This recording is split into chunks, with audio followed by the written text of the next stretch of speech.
Hi, I'm Delphine. My sister stood up at my wedding and called me pathetic, right in front of everyone. What she didn't know was that the venue she thought she arranged, it was already mine. But what hurts more than public shame is the years I stayed quiet while she planned every step of my downfall. Why would someone so close try so hard to erase me? What time are you watching this, and what's going through your mind right now? Have you ever been betrayed by someone who shares your blood? Drop your thoughts below. I'm listening. The veil itched. Not physically, emotionally. Like it didn't belong to me. Like everything about that day had been stitched together by someone else's fingers. The stained glass light filtered over my reflection. I looked bridal, I guess. The white, the lace, the trembling hands. But inside, I was a weather report. Calm on the surface, storms threatening beneath. Carla hadn't said anything all morning. That was scarier than if she had. With Carla, silence was never peace. It was prelude. 2 days ago, I found out Margot never got her invite. She texted me, confused, apologetic. I thought maybe I'd fallen off the list. I checked. Her name was gone, replaced in the spreadsheet with some Charleston influencer I didn't know. I dug deeper. A phantom email address had sent a "we're at capacity" message in my name. I didn't set up that account, but I knew who did. She's always been a little dramatic, Carla had said last month when I told her Margot was giving a toast. Do you really want her stealing your moment? She wasn't stealing it. She was the one who helped me rebuild when everything crumbled years ago. She saw me before I knew how to be seen, and now she was gone. Edited out like a typo. I swallowed that memory as the music swelled. The doors creaked open.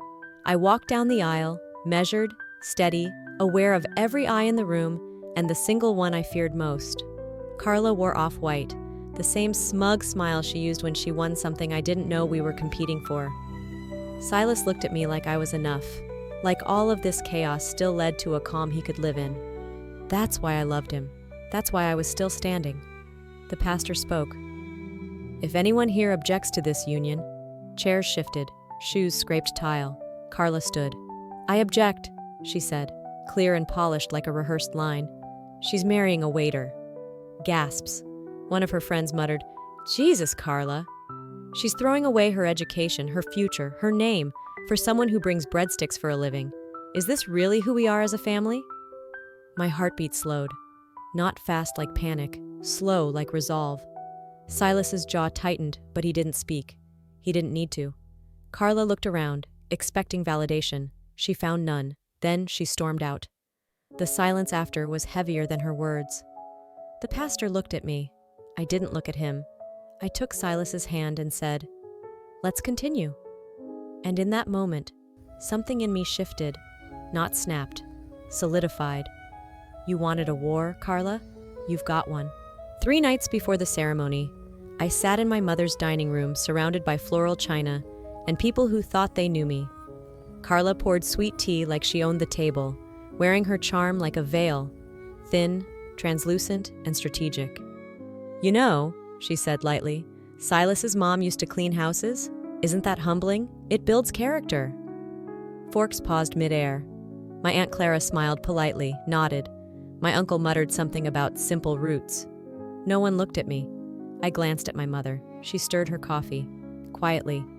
I used to think her silence was neutrality. Now it just felt like complicity. That night, I didn't sleep. I kept hearing Carla's voice. Not the words, but the tone. The soft, syrupy way she planted doubt and let it grow like mold behind baseboards. The next evening, I arrived at the rehearsal dinner. It was at the country club Carla had insisted on. Better for the parking, she'd said.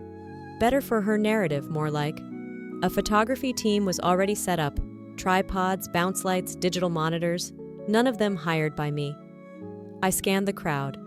Carla posed with the Ridge wives like a perfume ad. Soft laughs, over-the-shoulder glances, fake champagne toasts. I approached the main setup, and the photographer turned away. I circled again. Nothing. A stranger leaned over and whispered, "Sorry, are you one of the bridesmaids?" I laughed, that tight, breathless kind. "No, I'm the bride." They blinked. "Oh." I found Carla near the bar, adjusting a strand of hair in the mirror. "What is this?" I asked. She smiled like I was overreacting. Sweetheart, not everything's about you. That sentence hit harder than her standing up at my wedding ever would. Later, someone posted one of the photos, Carla front and center, surrounded by glitz and gloss. The caption, "True elegance is knowing when to lead and when to simply show up polished." My phone buzzed with the tag. I stared at it in bed. The silence in the room wasn't comforting. It stretched like smoke, thin, suffocating, and impossible to grab. She wasn't slowing down, she was escalating. The phone call came on a Tuesday, 3 days before the ceremony. Carla's voice, perfectly sweetened. "Just a quick heads up," she began. "We had to change the venue. Parking at Oak Garden was a nightmare. Trust me, this is better for your image." My grip tightened on the coffee mug I was holding. Oak Garden was where Silas proposed. That bench under the weeping willow, the scent of rosemary and old wood. My heart lived in that place. I cleared my throat. "Carla, you had no right." She exhaled. "Delphine, relax. You'll thank me when people stop calling it quaint and start calling it classic." I wanted to scream. Instead, I said nothing. Later that night, my phone buzzed. A tag notification. Carla had posted a photo carousel from the rehearsal. Lavish lighting, smiling faces, no trace of me. The caption read, "Some women plan weddings, others create moments. #elegance defined." I didn't comment. I didn't cry. I just opened my Pinterest board titled "My Wedding" and deleted it. The next morning, I visited the new venue. It was everything Oak Garden wasn't. Cold, sterile, marble-clad. A showpiece, not a memory. The planner greeted me with a too-wide smile. "You must be Miss Peterson." That was Carla's last name. She'd registered the entire event under hers. I scanned the space. No scent of rosemary, no echoes of our laughter. Just the thud of my own heartbeat, and Carla's voice echoing in my mind, "You're welcome." I left before the tour ended. That night, alone in my apartment, I checked the RSVP dashboard. New names had appeared. Wives of city councilmen, lifestyle influencers with perfect teeth and no history with me. Carla had invited them. I stared at the screen. She'd taken the place, the photos, the name, and now she was curating the guest list. If she's taken the place, the photos, the song, how much more can she erase? The rehearsal hall was beautiful in the way museums are, grand but cold. I walked in just as the band was doing their final run-through. Strings swelled, a piano cue lifted, then died. I didn't hear it. I walked up to the coordinator, forcing calm. "Where's Evening at the Oaks?" She blinked. "Oh, I'm sorry, that's not on the final list." "It was the processional," I said. Her smile turned practiced. "Miss Peterson, Carla, sent a revised list yesterday. She said it didn't match the tone." The tone. I stepped back. My skin flushed despite the AC humming through the vents. My chest tightened, and I couldn't tell if it was anger or something worse. It was our song. Silas had chosen it when we danced beneath those oak trees on the night he proposed. He'd whispered, "Every vow starts with a melody." And now it was gone. Like the garden, like the guests, like the air in the room when Carla walked in. I said nothing, because I knew if I opened my mouth it would all spill out, and I wouldn't be able to gather myself before the ceremony. The next morning, the gift table glittered like a display window. Carla walked in last, her entrance theatrical, blush pink dress, perfect hair, smile that sliced. "This one's from me," she said, placing a box front and center. I opened it, slowly, deliberately. Inside was a folded apron, black, crisp, printed with "Wife of a Waiter." Beneath it, a financial workbook. How to budget on one income. I let out a sound, a half chuckle, half cough. Carla leaned close. "It's practical, you'll need it." Something in me started boiling then, quietly, beneath the surface, like water just about to sing. I walked to the bathroom, locked the stall, washed my hands like I could rinse off her words, scrubbed until my knuckles burned.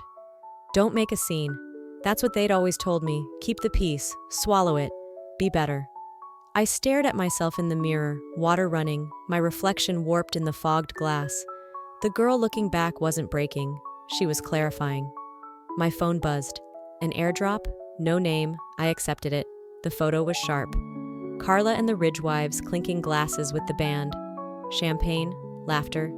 She was holding the rehearsal playlist like a prize.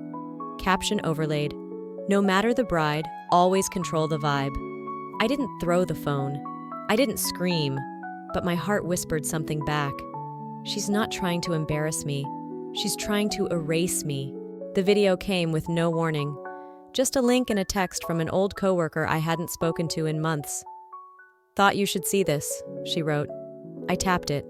The title alone made my skin go cold.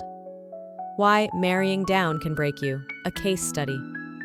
The opening frame was Silas at the restaurant, rolling silverware. The voiceover cooed with faux empathy. She had so much potential, but sometimes love blinds us into settling. My name popped up next. Full name. Photos from our engagement shoot. A clip from a live stream where I talked about designing from the heart. The narrator laughed. "The heart doesn't pay the bills." Comments flooded the screen. Classic example of marrying beneath you. "She's glowing now.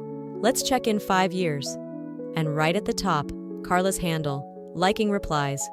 I didn't scream. I didn't throw the phone. I just placed it face down on the counter and stood in the silence like I was waiting for my own breath to return. Later that evening, Silas came home with a look I recognized, tension hiding behind calm. "My grandfather forwarded me something," he said. It was an email from Gavin, using a different name, requesting a confidential capital injection into a promising venture. Elias had written beneath it, "This man is your fiancé's brother-in-law?" My laugh was short and hollow. Of course he is. Carla wasn't just cruel, she was cornered. And when people like her feel the walls close in, they reach for anyone standing too close, even if that means biting the hand they hope to beg from. That night, as I sat in bed, a message popped up on Instagram. No profile picture, no name. "She did it to me too. She'll never stop until you lose everything." There was a voice memo attached. I listened. It was Tracy, Carla's old best friend, the one who disappeared right after Carla's first engagement mysteriously ended. Her voice was quiet. "She ruined my wedding too. Took the venue, the caterer, even the guest list. She made it hers, and I let her, because I thought silence would keep the peace, but it only kept me small." I listened twice, then I deleted it. Not because it wasn't true, but because I no longer needed proof. I opened my laptop, created a blank document, title, contingency plan. I typed, "If she tries again," then I paused and smiled. This ends where it started, in front of everyone. It started with yelling, not mine, not Silas's. Carla burst into the bridal suite like she'd misplaced a kidney. "The rings are gone!" Chairs scraped back. Someone dropped a mimosa. I stood frozen, not surprised. Just done. "We had them here on the tray," the planner stammered. "This doesn't make sense." "Oh, it makes perfect sense," Carla said. "Maybe the universe is giving her a chance to reconsider." The room held its breath. Silas walked over, placed a hand on the small of my back. I didn't flinch. They found the rings 20 minutes later, tucked under a velvet cushion on a chair Carla had been sitting in. She laughed. "Well, crisis averted." It wasn't a crisis. It was a performance, and I had front row tickets. Later, I found my mother standing alone just outside the bridal room. Her cardigan hung loosely over her shoulders, gaze fixed on a patch of azaleas. "I need you to say it," I said. "Say she's gone too far." She didn't meet my eyes. "I'm not choosing sides, Delphine. It's your wedding, not a war." My hands went numb. "No," I said, voice low. "It became a war the moment she made the battlefield my aisle." She blinked slowly. Still no answer. I walked away. My heels clicked against the stone tile like punctuation. In a side room, I sat alone, still in my robe, dress hanging untouched on a brass hook. Around me, silence wrapped like gauze. I pulled out my phone, reread Tracy's message, saw the word "again" circle in my mind like a vulture, reread Elias's email, Gavin's attempt to buy favor, scrolled through the revised ban list. No evening at the Oaks. No voice left in the wedding that was mine. No one would defend me. So I started building my defense in silence. This wasn't breakdown. This was blueprint. I opened my contacts, found Elias, typed, confirming the venue change, and yes, she still doesn't know. Then I messaged Silas. "Be ready at 2:45. We're taking this back." I stared at my reflection in the black phone screen. I didn't need her blessing. I just needed her to watch. The first thing Carla noticed was the building. It wasn't the rustic garden venue she had chosen for me. It was downtown Charleston, Granger's flagship. Black stone steps, golden lettered signage, velvet ropes, waitstaff in tuxedos, not polos. Her stilettos clicked once on the pavement, then stopped. I watched from the top of the staircase, hand in Silas's. He squeezed once. Steady, calm, unapologetic. His grandfather, Elias, stood beside us like a silent witness to everything Carla never saw coming. She took a slow breath, smiled. That frozen kind of smile people wear when they've lost the plot but still want to appear on script. The guests murmured, some in surprise, others in awe. Cameras shifted. Champagne flowed. No one asked Carla for a selfie. Elias leaned toward the mic. "Welcome," he said, "to the Granger family's home. It's an honor to host my grandson's wedding and his brilliant bride." I didn't need to look at her to feel her tighten. Silas gave a brief speech, simple, elegant, just like the space. We wanted today to reflect who we really are, not what's expected, not what's designed for optics. The applause wasn't thunderous, but it was honest. For the first time, I felt seen, fully. Later that evening, my phone buzzed with a headline: "A Southern Wedding of Quiet Grace, Hart Granger's Ceremony Avoids Excess." I clicked the link. The reporter praised the intimacy, the restraint. When less is more, elegance wins. It was the very narrative Carla had tried to trap me in, now published, polished, and turned against her. She walked into the dressing room as I read it, holding a flute she hadn't touched. "Congrats, sis," she said, voice smooth but eyes sharp. "That was, unexpected." I met her gaze in the mirror. "Now we're even," I replied. "Unless you want to go again." She leaned in, lips close to my ear. "Watch me." I heard her before I saw her. Soft voice, low hallway whisper. "We'll announce it in 2 weeks. Just need to finalize the venue." I froze by the minibar, leaned slightly into the doorframe. Carla's back was to me, her phone pressed to her ear, eyes scrolling through wedding planner websites on her iPad. Her tone wasn't shaken. It was surgical. She wasn't recovering. She was rebranded. By lunchtime, Silas walked in holding his phone like it was bad news wrapped in velvet. "This came through Elias's assistant," he said, handing it to me. The subject line read, "Carla and Gavin, Rebrand Strategy." Attached was a sleek PDF deck titled "Redemption Through Celebration." It wasn't subtle. An image of the Granger flagship appeared on page 2. Venue secured, pending confirmation. I felt something detach inside me. Not pain, not rage, something colder, cleaner. "She's hijacking the one thing I just reclaimed," I said. Silas waited, jaw locked. "Do you want me to call Elias?" I shook my head. "She can have the building," I said. "Let her walk back onto the same stage, this time without a script." "You sure?" I smiled. It didn't reach my eyes. "Let her perform. Let the lights hit every flaw she tried to bury." Later that night, I sat on our hotel balcony. The city buzzed below, but the air was still. Somewhere across town, Carla walked into her kitchen. Gavin was there, standing next to a whiteboard titled "Damage Control." He pointed at the words "Timeline to Redemption." She nodded, cracked open her laptop, and began typing. I imagined her face reflected in the dark screen, distorted, stretched, but still perfectly made up. She thought this was the beginning of her comeback. But I knew better. "We start filming next week." We left before sunrise. Silas drove while I stared out the window, watching Charleston disappear one street lamp at a time. The city that knew my name, that watched me fall apart in high heels and smile anyway, slowly faded into the rear view. We didn't say goodbye. We didn't need to. We were headed north, past the noise, to a cottage outside Asheville. No RSVP lists, no flower arrangements, no one waiting to repost us online. Just trees. Just space. Just breath. I didn't feel victorious. I felt clean. 2 weeks later, Carla walked into a brunch hosted by one of her old Ridge wives. She wore the right shade of beige, carried a new clutch, and smiled like nothing had cracked. But the room shifted when she entered. Conversations quieted. One woman glanced, then turned back to her drink.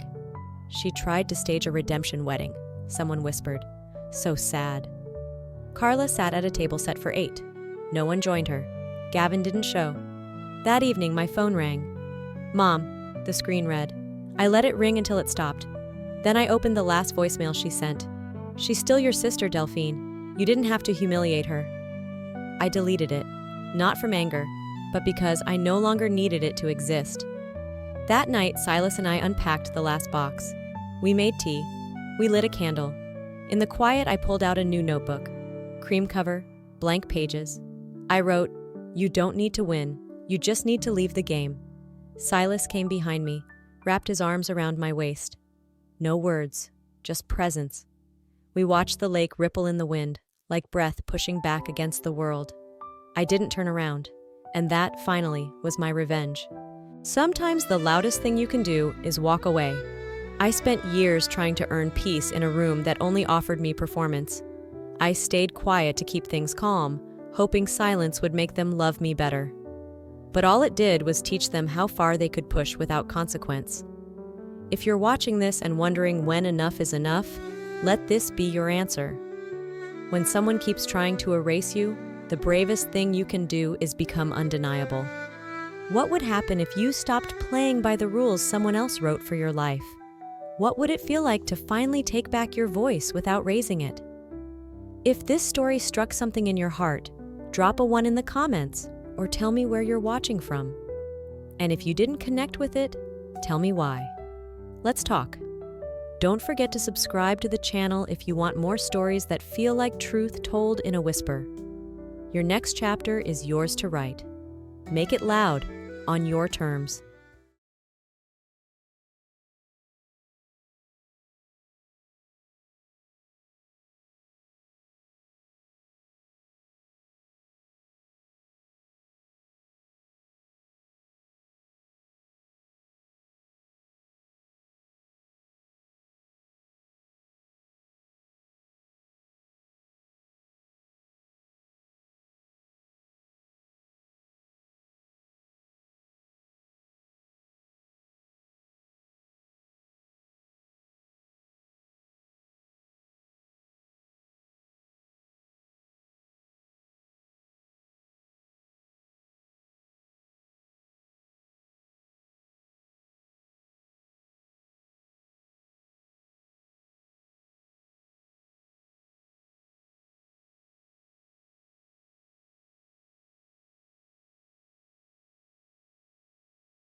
Thank you.